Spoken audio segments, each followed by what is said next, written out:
Well, welcome to the Business School video series. I'm delighted to have with me Sir Andrew Likierman, the Dean of the London Business School. Thank you for being here. Great pleasure. Sir Andrew, you have been the Dean of the London Business School now for 3 years. What for you are the defining characteristics of the school that perhaps set it apart from other business schools? Well, we like to think that there are a combination of 4 things, and it's the combination of them rather than each individual characteristic that we believe makes us special.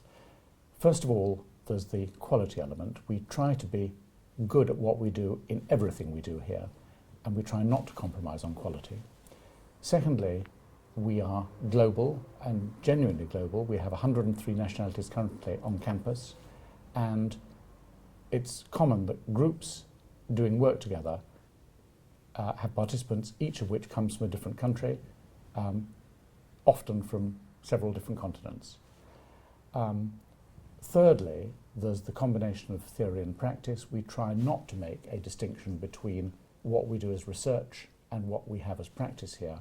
We encourage researchers to be very involved in the world of practice and people involved in the world of practice to be rigorous in what they do and say.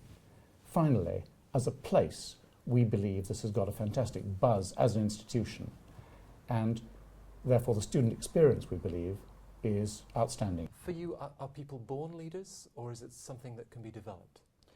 Well, obviously, as a school which spends a good deal of its time helping people to become better leaders and helping people to think about leadership roles, we believe this can be taught. Not from scratch. I mean, people have got to have certain elements in them which helps them to be leaders. But having said that, you don't have amateur brain surgeons. Why should you have amateur leaders? How has the London Business School integrated the lessons of the financial crisis and perhaps also current social attitudes towards big business? Well, we started off the financial crisis without having a legacy, if I may put it that way, of having pushed a particular line. A number of schools, I think, got into trouble because they were identified with a particular ideological perspective. One of the things we have here as our values is to be eclectic. That's to say, we believe that many different ideas should flourish here. We leave the students to make up their own mind. And that, therefore, means that after the financial crisis as well as before it, it's not something which we say, well, we got it wrong beforehand, so we're going to do something differently now. We do hope that people will take what they feel is right from what we're offering and use that. I should say, though, that we incorporated, before the financial crisis, courses in business ethics, and in fact I was involved in creating a chair of business ethics here many years ago. And so we feel that this is something that everybody ought to have experience of going through the MBA programme. Do you think that ethics can be taught? Indeed I do. It's not a question of saying this is what you ought to do or what you ought to believe.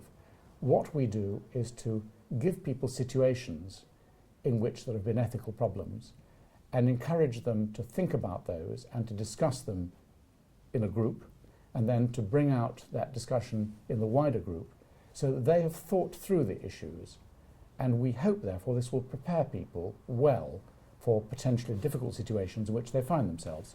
For example, if you're offered a bribe in a country, or if the ethics of that country are different to your own, how do you handle that situation? So it's not that we can say this is what you will do in every situation, but we hope to expose them to the kinds of problems which they're likely to face. Can you yourself describe a failure that you've experienced and what you learned from that? Yes. If I think about an example, it would be I accepted to be non-executive chairman of a California technology incubator. I knew before I got into this that this was a pretty risky thing to do. Nevertheless, I decided this would be interesting and that it would be worth the risk. Was it a success? No, it wasn't a success. What did I learn from this? I'd do it again. And that's because one can't spend all one's time avoiding risk. And I found the experience extremely interesting, very worthwhile, not financially, but very worthwhile. And I think one ought to sometimes take risks and do things, you know, without guaranteeing they're going to come out well. I think in that way one can learn an awful lot in life. I came to this school many years ago, and I've left twice to go and do line management jobs, which I very much enjoyed. And I've come back twice because this is a place which has a huge amount of energy and a sort of a liveliness and an interest that makes it a place that is always interesting to be in. So in that sense, therefore, I believe that's what a business school should be. It's not just a place to do with learning or to do with getting exams. It's a place where one should spend one's time and have a really exciting experience for the period of one's course. And that's really what I hope we can offer. Sir Andrew, thank you very much for your time.